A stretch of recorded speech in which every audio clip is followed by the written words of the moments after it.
What's on your mind? Certainly. What needs doing? What would you like me to read? Excellent choice, and highly relevant, wouldn't you say? Let's see what we can learn.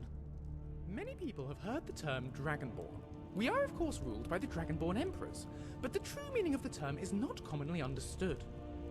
For those of us in the Order of Talos, this is a subject near and dear to our hearts, and in this book I will attempt to illuminate the history and significance of those known as Dragonborn down through the ages. Most scholars agree that the term was first used in connection with the Covenant of Akatosh, when the blessed St. Alessia was given the Amulet of Kings and the dragon fires in the Temple of the One were first lit. Akatosh, looking with pity upon the plight of men, drew precious blood from his own heart, and blessed St. Alessia with this blood of dragons, and made a covenant that so long as Alessia's generations were true to the dragon blood, Akatosh would endeavour to seal tight the gates of oblivion, and to deny the armies of Daedra and Undead to their enemies, the Daedra-loving Ayleids. Those blessed by Akatosh with the dragon blood became known more simply as Dragonborn. The connection with the rulers of the Empire was thus there from the beginning. Only those of the dragon blood were able to wear the Amulet of Kings and light the dragon fires. All the legitimate rulers of the Empire have been Dragonborn.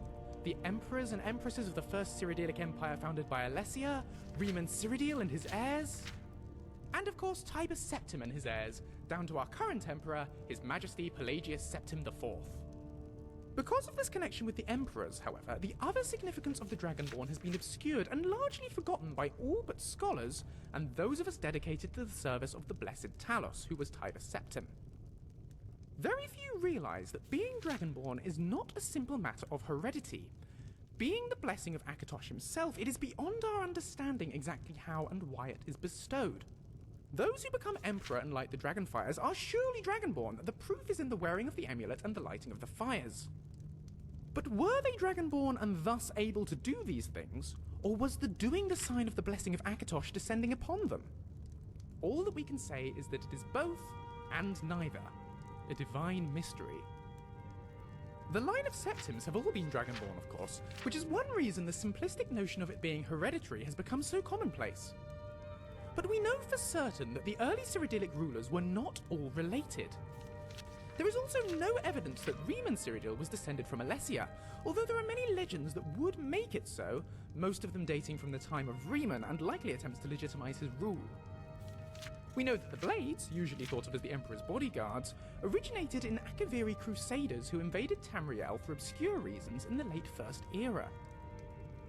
They appear to have been searching for a Dragonborn. The events at Pale Pass bear this out, and the Akaviri were the first to proclaim Riemann Cyrodiil as Dragonborn.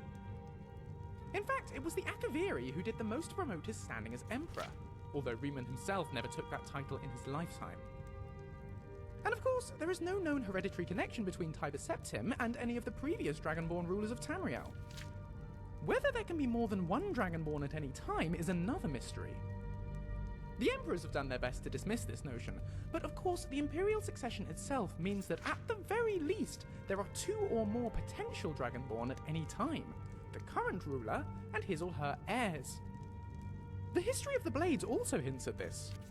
Although little is known of their activities during the interregnum between Riemann's empire and the rise of Tiber Septim, many believe that the Blades continued to search out and guard those they believed were, or might be, Dragonborn during this time. Lastly, we come to the question of the true meaning of being Dragonborn. The connection with dragons is so obvious that it has almost been forgotten. In these days, when dragons are a distant memory, we forget that in the early days, being Dragonborn meant having the dragon blood. Some scholars believe this was meant quite literally, although the exact significance is not known. The Nords tell tales of Dragonborn heroes who were great dragon slayers, able to steal the power of the dragons they killed.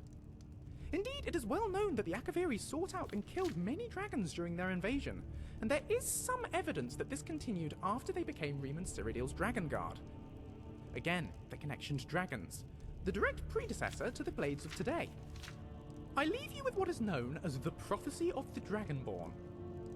It is often said to originate in an Elder Scroll, although it is sometimes also attributed to the ancient Akaviri. Many have attempted to decipher it, and many have also believed that its omens had been fulfilled and that the advent of the last Dragonborn was at hand. I make no claims as an interpreter of prophecy, but it does suggest that the true significance of Akatosh's gift to mortal kind has yet to be fully understood.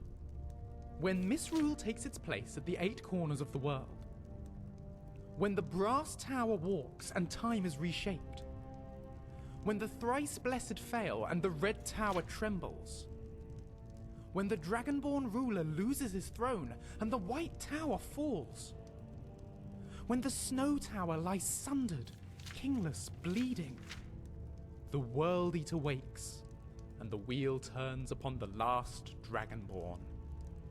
So there we are, a potted history of the Dragonborn for you. So now you know your own heritage, does that make your destiny any clearer? Hard to say.